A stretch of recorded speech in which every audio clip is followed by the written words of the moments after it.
We're good like this. Okay. Whatever works for you, we're good like this. Yeah. You know. But yeah, everything's all set to go. But Adam, your creative advice: do I use this scarf or this scarf? I like that one. This one. The yellow one with it goes well with the purple. Okay. So Adam is the director. Yes, I think I like this one. This one. No, this one. Now, who do we go with? Which one do you pick? I'm not the best at fashion advice. Yeah, well, I think this is cool. It makes him look more younger. Now, this one look like old school affair. So it's okay. Oh dear. Wow, this is wonderful, cute, and works. Yeah. And we're going to talk about Christ Jesus, right? We're talking music, culture, Christ. Everything. I'm with you. All right, Adam. Okay, if you guys take a seat, I'll just set up the lights and everything. In fact, I should be doing my connecting the dots with you before you start. Let me tell you what. Okay, bruv, let me say this to you. How did you get into music? How did I get into music? You know, like most of us, the family, my mother was choir director of St. Peter's Arimo. Where? University Ibadan? Yeah. Wow. I graduated from Ibadan, University of Ibadan. Yes, you did. Yes, you did. Yeah. So the music was from there. My dad couldn't sing to save his life. I remember growing up, before I came back here, would outside at night would sing songs with my sisters. The first song I ever composed was, well, I thought I composed it. Do do do till I see the race, so me fa fa so last love me fire me do. Really? That kind of thing there. Yeah. So then that became my journey. I love pop music. Okay. I love Kate Bush. So how did you disappear from Nigeria to UK? So the same way parents disappear you. Okay. He just picked you up. You just wake up and they say, we're done with Nigeria. You're traveling. Okay. I'm like, okay, where are we going? Okay, we got to Lagos. Then I'm on a plane. Next minute, I'm in Stamford Hill. Wow. Yeah. And that transition was just traumatic for me. Wow. But music was my panacea. Oh, the gateway. Yeah, music was. For a lot of people in Nigeria, you are, I won't say a staunch figure. You are an icon when it comes to gospel. When it comes to, of course, you're a standout face on TBN. Now, but a lot of people do not know as well that in the secular world, you've done quite a lot. When it comes to music, business, making decisions for people's career. Example, Mariah Carey. Well, for years I worked in Sony. So I was in international promotions at Sony. So the roster I looked after, Mariah, Bob Dylan, Maxwell, Fugees. Every day a funny story about Maxwell. The first ever time that he came to the UK. First ever time. So I've gone to the gig. We've worked on the gig. He was playing at, what was the venue? It wasn't Royal Albert Hall. Or was it Royal Albert Hall? Anyhow, he was playing at, I think it was the Forum in North London. Okay. And I'm sitting there, and this artist, now, the woman who I worked with, Sarah Silver, who was the head of International then, who's still a very good friend of mine, she had planned Maxwell's journey, like she did Ricky Martin and all the rest of them. She's like, okay, we've got this artist coming from the States. This is the design I want to clothe them. These are the places I want them to be seen. These are the tracks I want to. So it's all mapped out. It's all mapped out. In my country, they'll say it's witchcraft. So we worked this thing. We made it happen.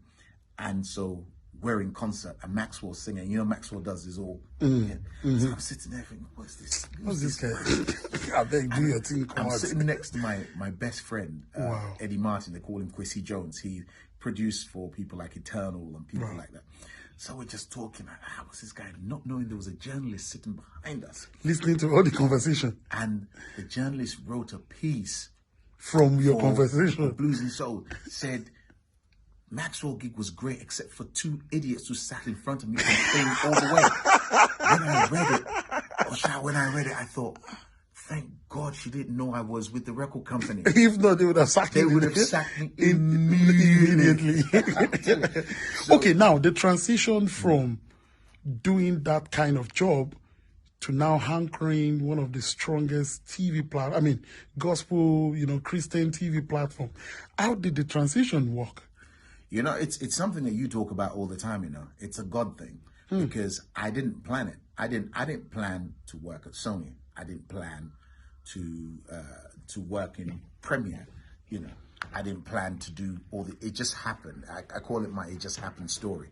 So I'm working at Sony. It just happened that I ended up recording an album with some brothers of mine who were like, MD of Kylie Minogue then, MD of Jason Donovan, so we record this album, which then becomes a thing that brought me to Premiere to promote, which then becomes, oh, this guy, we heard your voice, would you do radio for us? Which then becomes someone in America listening to the radio show who says, would you come as a guest on Turning Point? Wow. So I fly to America. I want to be on Turning Point. It's done, man. Okay. Our only problem is we can't figure out where you are because 1 minute I'm watching No. No. Next minute you're with the band. What do you call it? Don Jazzy. With Malik Berry. No, this is what I'll tell you. Yeah. Because it is for a greater purpose beyond what I do or who I am. I will buy my ticket, I will come. You know what? You heard him. He said he will buy his ticket, but he doesn't have to buy his ticket because I'll make sure. So, April next year. I will be there. April 2020. Done. The dates are done. Done. And we will have fun. No, for real, done. Because, really, after all said and done, who owns everything we have? Yes. And that the great thing with Turning Point is you're talking about a TV show that goes out over 200 stations around the world. Wow. 70 million people a week watch it. The numbers, say over each year, between 10 and 11 million people pick up the phone to call to say, you know what, I want to change my life. I want Jesus in my life. And that's not conjecture, that's research. Wow. So it's a big deal for me. When I was younger, I wanted to do pop music. I wanted to, I loved pop music. But you know what? Being here, not saying there's anything bad with pop music, because I think some of our guys are doing incredible stuff. Pop artists are doing incredible things. But I'm living a life of purpose now where people watch. I'm at the airport and the guy stops me and says, I watch you all the time, starts crying. Then discovered his marriage is broken down. But where he's found solace is being in listening to the music I make and watching the TV show. Imela, Jehovah Mela. Well, that was, how long ago did we do that one, right? Imela. Bankulli, I did that song at the proms, the BBC proms, Royal Albert Hall. True. And Fantastic. I can't stop white folks singing and dancing to that. Offbeat. And I thought, this is when we did that song, when we did Imela first. This is way before. This is years. Nathaniel Bassey was still under the tutelage of Pastor Escort. Wow. When we did this song Imela, and back then, our churches weren't so confident about their identity. So gospel black churches, African churches, African Caribbean churches weren't so warm to it. The only people who embraced it back then were white churches. What we now sing as, everyone wants to do it now. Back then, they weren't so confident about it. Even looking at what's going on now, the younger generation called out music.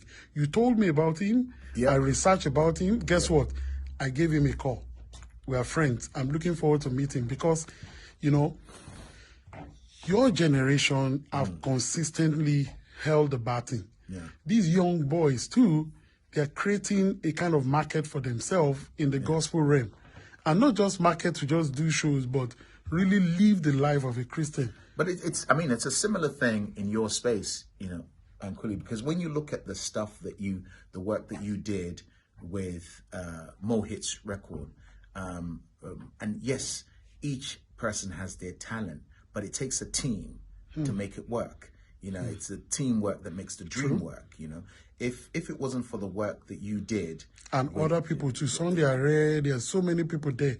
And you would know more about that. If it wasn't for that team working together, we wouldn't have had a moment where just per chance we bump into Kanye in Dubai.